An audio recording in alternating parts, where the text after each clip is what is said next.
What's good, everybody? It's your girl, Nikki St. Clair, back out on these YouTube streets. And I kind of wanted to bring your attention to human behavior in general. I remember I love DJ Mustard. I'm from LA, y'all. If y'all don't already know, I'm from LA. And when YG came out, everybody was excited. You know, they had a whole crew. Joe Moses came out and he had a song called I Do It for the Ratchets. They asked me what I do it for. I do it for the Ratchets. You know, there are a lot of men and women. There's a lot of people out there that say, "Hey, you know what? I don't celebrate Valentine's Day. I don't celebrate Valentine's Day. I don't want to get married. I don't want to have children. I don't cook. I don't clean. I don't do drugs." There's a lot of people out there that say these different things. They tell you what they don't do. But you know what? All it takes is that one person. That one person. I don't know if it's because it's the way they look or the way that they speak or the knowledge that they have or the way that they present the knowledge to you. But there's always going to be that one confident person that's going to say, "Hey, you just ain't met me yet." They look at it as a challenge and they will pursue you and they will turn your nose into yeses. And then sometimes you have that person. You're just crazy about them. There's something about them. There's something that's so intriguing. There's something about them that makes you feel like you can't do without them. And you want to be into whatever they're into. You want to do whatever you think they want you to do. Now, I was in a relationship, right? And the person was into apocalypse movies and, about zombies and, Game of Thrones and just different shows of that nature. I've never been into that. But you know what? I found myself sitting down and watching these things with him because I wanted to be what he was into. I wanted to get into the mind and understand why he's into these things. I wanted to know how he was wired mechanically. I wanted to try to see what he was seeing in such programs, right? So anybody would know me would be like, "Nikki ain't gonna watch. She ain't gonna watch no zombie movies. She ain't gonna. That ain't her. No, no, no, no, no. She's not into that." But it took me to meet the right person. When my man met me, my man at the time anyway, he wasn't into cleaning. He was not domesticated at all. And when I used to use bleach, it burns my nose, it burns my eyes. But guess what? By the time we really, really got serious with each other, baby was washing dishes with bleach in it. He was mopping floors. He was cleaning toilets and cleaning the tub with bleach. Okay. When he would come home from work and open at that door, he'd be like, "Whoa, it smells like somebody's been womaning in here." He appreciated it. He associated the smell with a well kept, well loved home. Hi, everybody. Thank you so much for stopping by. My topic basically is telling you they do, but not just with you. They just won't with you. Okay. So you have people that'll say, "Oh, I'm not looking for a relationship." But then they might not be looking for a relationship with you, but the person after you, there may be something that's just so intriguing about them. It just makes them say yes. People can change. People can change their mind. You know, I had one to say, "Hey, they don't celebrate Valentine's Day," but with the right person, they celebrated Valentine's Day. The person that tickles their fancy. I'll never forget this one guy told me, he said, "Nikki, I never did drugs in all my life." He said, "But there was just this one bad BI, you know what? Oh, she was so fine. And she did it and she put it up to my nose and I found myself tooting. I found myself doing drugs because he was so enamored by the way this girl looked.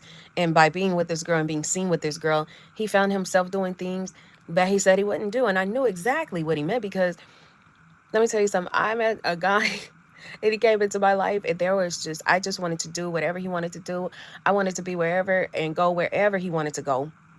And however he wanted to be pleased, I was willing to do it. The things that I said I'd never do. This guy came in and turned my world upside down.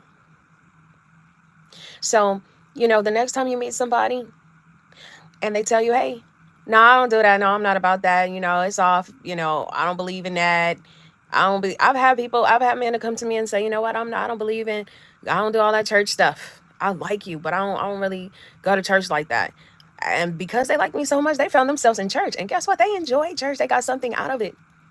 And they began to go again. I've taken so many men to church I mean, men that were interested in me, because I want to see how you are with my father in the midst of worship. I want to know, will you be respectful? Will you just at least respect what I respect? Will you at least uh, come worship and come sit in the midst of what's important to me and what and who I worship? I want to know if you're really into me that much. So I invite. And if they come, they're one step closer to me. And if they're receptive to the word and God pricks their heart and they, decide to make covenant with the Lord, that's even better. I've done my job, and I might be the one for them and I might not be the one. I might just be the gateway to them becoming acquainted to the Lord or with the Lord. So, you know, I just wanted to get on here and say, if you have someone and they're telling you this is how it is, and I'm not doing this, you might not agree with the 50-50 rule, but you really like that person and you're willing to be 50-50 with that person, if you're willing to compromise yourself, then you are the weak one. Stand on your principles, y'all, because the right one is going to come along and you can turn their world upside down. Even when you listen to Rick James, Fire and Desire, he said, love them and leave them. That's what I used to do until I met you. And it was like, all I wanted was you. Fire and desire for you and you only. He's basically telling you, yeah, he used to be a player. He used to be out there heartbreaking. He just ain't met the right one yet. And I'm giving you this message. I think I'm going to title it Valentine's Day message.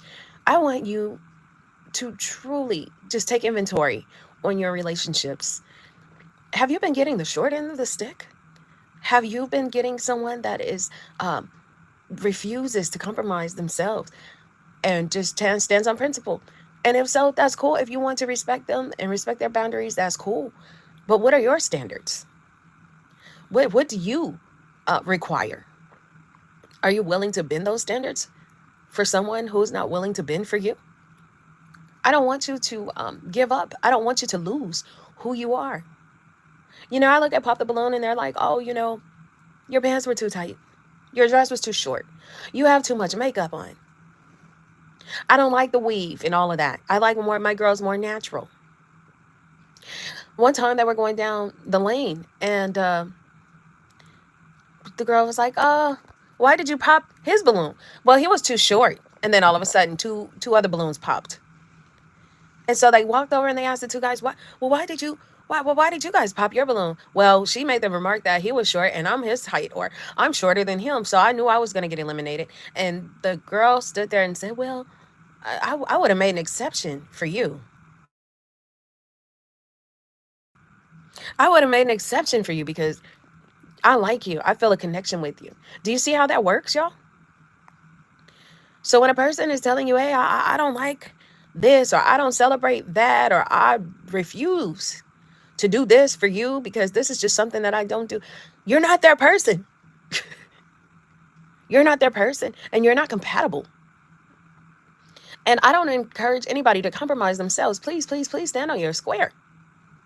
If that's something that you're not into, don't try to get into it. If it does not resonate with your spirit or how you were raised, or you're going to end up losing yourself in the end, don't do it. In the 90s, it was so big to have a menage a trois. And for those who don't really know what that means, it basically means a threesome. They were it was all in the music and all in the rap songs. And they were just pushing this agenda, infiltrating Black love. And then these men felt like either they were a player or you need to get down how I get down. And I like two women, that was really, really the main agenda. You know what I'm saying? That was being pushed. And then later on, it was like, oh, I took your girl. Literally ripping Black love to shreds. Literally ripping Black love to shreds. And Black women in my community, I can't speak for everybody, but I know in my community, and I was in a community of predominantly Black women, we began to panic. And a lot of women who were straight, who love Black men, who were raised to provide a nurturing and clean and loving environment for the Black home, begin to compromise themselves. They begin to compromise their morals. They begin to compromise their sexuality. And they gave in to these men's desires.